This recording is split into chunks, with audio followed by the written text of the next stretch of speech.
신호등이 꺼진 교차로인데요. 모범 운전자의 수신호를 보고 지나가다가 갑자기 꽝! 어떤 사고인지 보시겠습니다. 천천히 신호등이 꺼져 있고요. 교차로에 신호등이 고장이 났습니다. 또 빠르지 그런 않고 경우 정상적으로 있어요. 들어가는데요. 근데 가라고 그러네요. 가라고 그래서 들어가고 있는데 수신호를 받고 교차로를 지나가는 그때. 옆에 경찰도 있었는데. 예. 아이고 차가 완전히 넘어졌어요. 골목길에서 나올 때 신호수가 크게 오라고 하더라고요. 그래서 이제 쭉 갔고 오른쪽에 계시는 분이 경찰이 그쪽 아니구나. 차선을 막더라고요. 경강봉으로. 신호수의 수신호에도 사고가 발생했습니다. 분명히 신호를 그냥 했는데요. 쾅 하면서 나는 죽었다고 생각했거든요. 아 이제 죽었구나 생각했는데 이제 정보까지 됐으니까. 상대 차량의 갑작스러운 충돌로 인해서 제보자의 차량 전복됐고요. 수리가 불가해 폐차를 결정해야만 했습니다. 경찰 조사관님 말로는 모범하시는 분들이라도 법적 효력이 없다 그랬거든요. 신호등이 이게 신호 위반이 아니라 그러시더라고요. 이 신호 위반이 아니기 때문에 보험회사에서는 30대 70을 주장하더라고요. 70대 30이요? 나는 가라고 해서 갔고 상대는 멈추라 했는데 그냥 달려왔는데 왜 70대 30이죠? 경찰은 신호 위반으로 접근한 게 아니라 제보자 차가 교차로에 먼저 들어왔는데 선진입인데 상대차가 빠르게 와서 미쳤으니까 그래서 상대차가 가해 차량이다. 그러나 신호 위반은 아니다. 이렇게 얘기를 하나요? 제보자 들어가고 여기 세우잖아요. 세우는데 그냥 신호등의 신호뿐만이 아니라 수신호. 그 수신호는 경찰서장으로부터 교통정리를 할 수 있도록 지정된 사람만 할 수 있어요. 그리고 경찰서에서 옷도 주잖아요. 옷, 모자, 조끼 이런 거 이거 다 이게 경찰청에서 주는 겁니다. 이거 받은 사람만 할 수 있는 거예요. 수신호는 모범자 경찰과 똑같은 거예요. 이렇게 가로에서 갔고 상대는 이렇게 수라 그런데 위반했고 이번 사고는 상대의 신호 위반 사고이고 100대 0이어야 마땅하겠습니다. 도로 위에서 수신호를 준다는 것은 현재 도로 사정이 안정적이지 않다는 의미와도 같습니다. 때문에 안전운전은 기본이겠죠. 신호수의 수신호가 항상 다른 신호보다 우선이라는 것 명심하시길 바랍니다. 네. 제보자는 왕복 2차로의 도로를 천천히 가고 있었는데요. 오른쪽에 노상 주차장이 있었습니다. 주차된 차로 보였던 차 갑자기 쑥 나오는 바람에 일어난 사고인데 영상 보시죠. 제보자 속도가 한 25, 28, 30, 31. 어우, 이런. 허허. 아, 저 차는 왜 이렇게 갑자기 튀어나온 건가요? 네, 이제 이쪽에서 퇴근하다가 직진으로 이제 속도 30km 정도로 내려오다가 사고 난 차는 SUV라서 잘 보이는 차량이었는데 이제 무작정 이제 튀어나오는 게 좀 있었습니다. 그 브레이크 밟으면서 이제 피하려고 핸들을 꺾었는데 이제 그 차가 그대로 나와서 부딪힌 겁니다.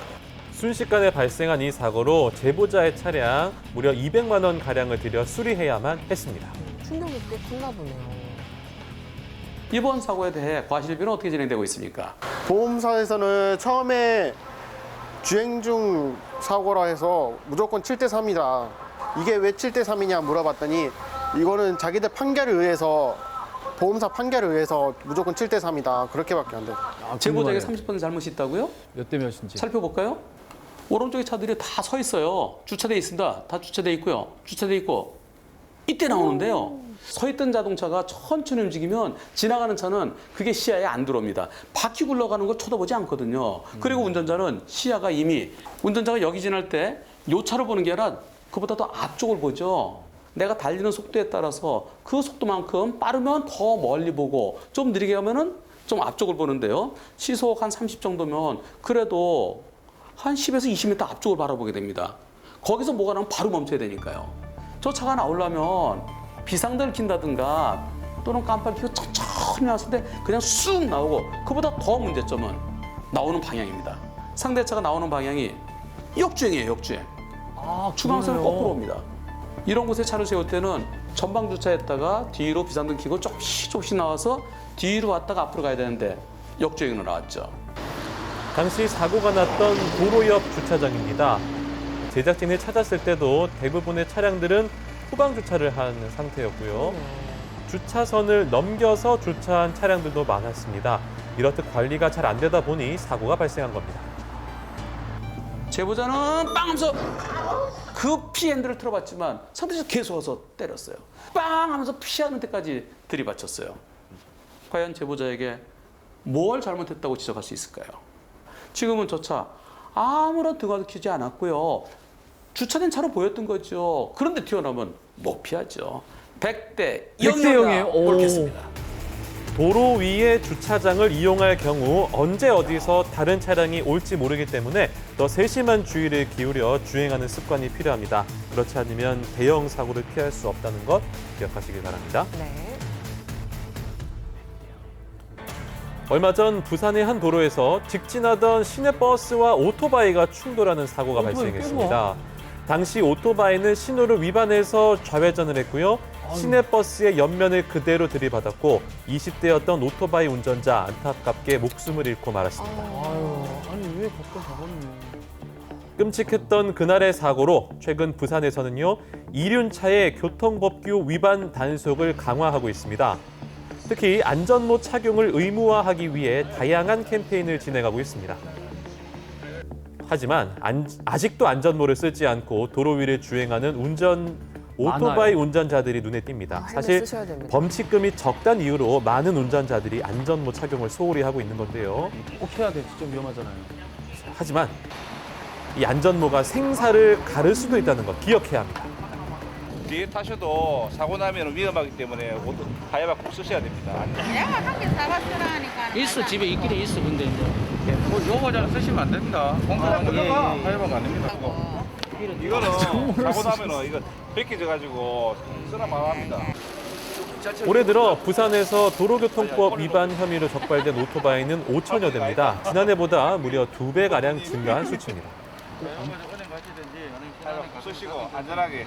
아직도 우리나라의 그 안전모 착용률이 전 세계 어디 선진국에 비해서 착용률이 낮기 때문에 우리가 이제 국민들에게 그런 안전모를 배포함으로써 그런 안전모 착용에 대한 인식을 개선하기 위해서 무료로 나눠드리고 있습니다.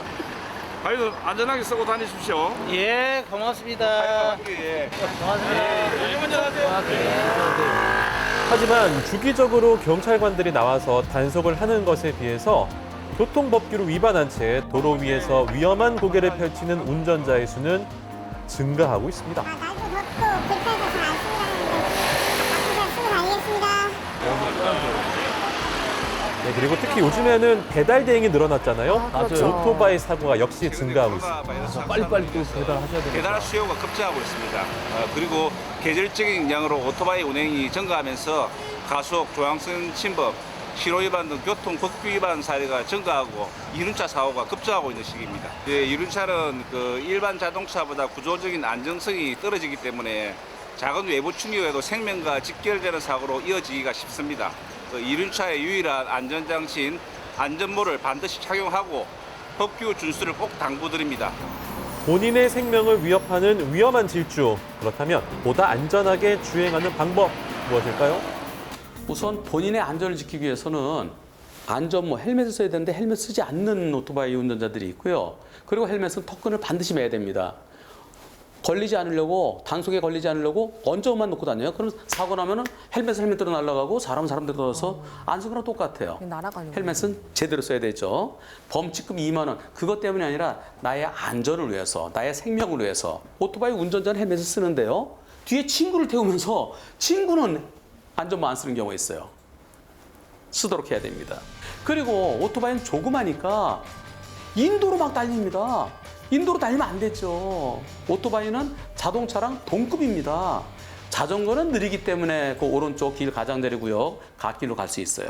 하지만 오토바이는 자동차 뒤에 점잖게 가야 돼요. 점잖게. 그리고 우리나라는 고속도로와 자동차 정도에 이륜차, 오토바이 들어갈 수 없죠.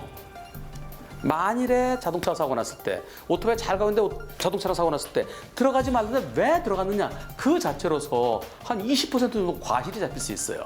그 자체는 벌금 30만 원 이하인데요. 사고 났을 때 과실이 20% 잡힐 수 있다는 거 잊지 마십시오.